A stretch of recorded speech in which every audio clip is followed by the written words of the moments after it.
You're standing in a hospital room. The lights are dim. A machine beeps steadily in the corner. Someone you love is lying in a bed, surrounded by tubes and monitors and strangers in white coats. There's a process for this, a protocol. When it happens, someone will call a number. A vehicle will come. Forms will be signed. A body will be taken away, cleaned, preserved with chemicals, placed in a wooden box lined with satin, lowered into the ground in a designated field with a carved stone marking exactly who was there and when they lived and when they stopped. We have an entire industry built around death. Funeral homes, embalming, obituaries, burial plots, grief counselors, estate lawyers. We have rituals so standardized that most people follow them without ever asking why. But for 99% of human history, none of this existed. No funeral homes, no embalming, no coffins, no designated burial grounds, no death certificates. No one was coming to take the body away. So what did ancient humans actually do when someone died? The answer is one of the most surprising, most deeply human stories archaeology has ever uncovered. And it changes everything you think you know about grief, about ritual, and about what it means to be human. Let's start with the moment of death itself. In a hunter-gatherer group of 20 to 50 people, everyone knew each other completely. Not the way you know your co-workers or your neighbors. The way you know someone when you have spent every single day of your life within 50 feet of them. You knew how they slept. You knew the sound of their laugh. You knew their moods before they spoke. These were not acquaintances. These were the only people in your world. So when one of them died, it didn't happen quietly in a separate room behind a closed door. It happened in front of everyone, in the middle of camp, surrounded by the entire group, and the response was immediate, collective, and raw. Anthropologist Barbara King, who spent decades studying grief in animals and early humans, documented that even our closest primate relatives, chimpanzees and gorillas, display visible mourning behaviors. They carry dead infants for days. They sit beside the bodies of companions. They become withdrawn, stop eating, lose interest in the group. If animals with smaller brains and less social complexity grieve, then early humans, with their rich social bonds and emotional depth, almost certainly grieved intensely. But here's what makes ancient human grief different from animal grief. They did something with it. The oldest evidence of intentional burial dates back 300,000 years. In 2015, inside a cave system in South Africa called the Rising Star Cave, paleoanthropologist Lee Berger and his team made a discovery that rewrote the timeline of human behavior. Deep inside a chamber accessible only through a narrow underground passage, they found the bones of at least 15 individuals of a species called Homo naledi, a species with a brain roughly 1/3 the size of yours. They weren't washed in by a flood. They weren't dragged in by predators. The chamber showed no signs of habitation. The only explanation that fit the evidence was deliberate placement. These small-brained, ancient relatives of ours had carried their dead deep into a dark cave and left them there. Intentionally, repeatedly, this wasn't supposed to be possible. Scientists had long believed that symbolic behavior, ritual, the idea that death means something beyond the physical, was exclusive to modern humans. Homo naledi shattered that assumption. Something older than us, something with far less cognitive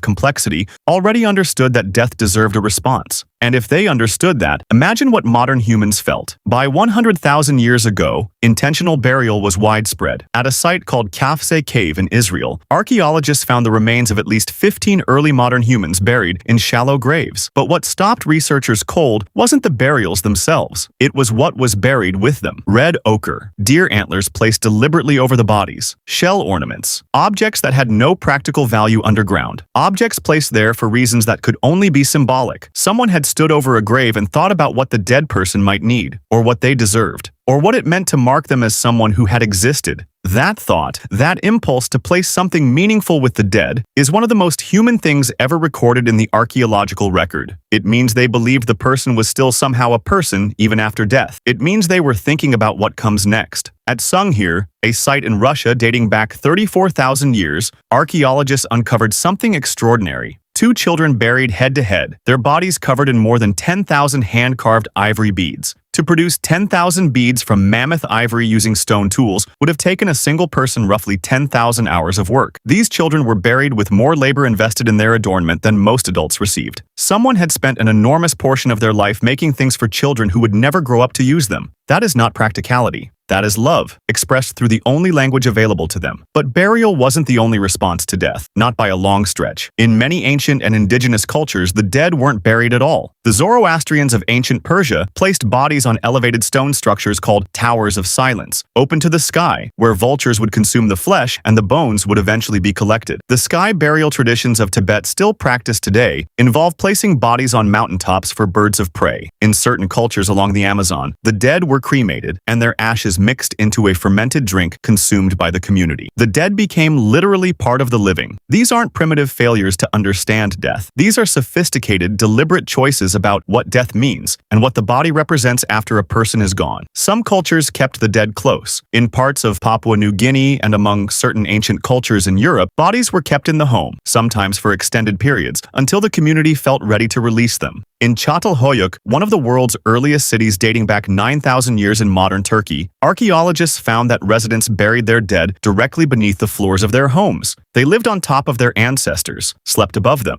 cooked meals over their graves. The dead weren't removed from daily life. They were woven into it. Now here's the part that most people find hardest to process. Ancient humans likely didn't have the concept of death the way you do. You grew up knowing what death is. You were told early. You watched movies where characters died. You attended funerals. By the time you were a teenager, you had a fairly complete cognitive map of what death means. It's permanent. The person doesn't come back. There is a before and an after. For the first humans to ever witness death, that framework didn't exist yet. Imagine being one of the earliest modern humans, 200,000 years ago, watching someone in your group stop moving, stop breathing, watching the warmth leave their body. You have no word for what just happened, no story that explains it, no elder who has seen it enough times to give it a name. You just know that someone who was here is now not here, and that their absence leaves a hole in the group that will never fully close. Psychologists who study grief in pre-literate and isolated communities have noted something consistent. The first response to death is almost always the same across cultures: disbelief, followed by attempts to revive, followed by a period of profound social disruption where the entire group reorganizes around the absence.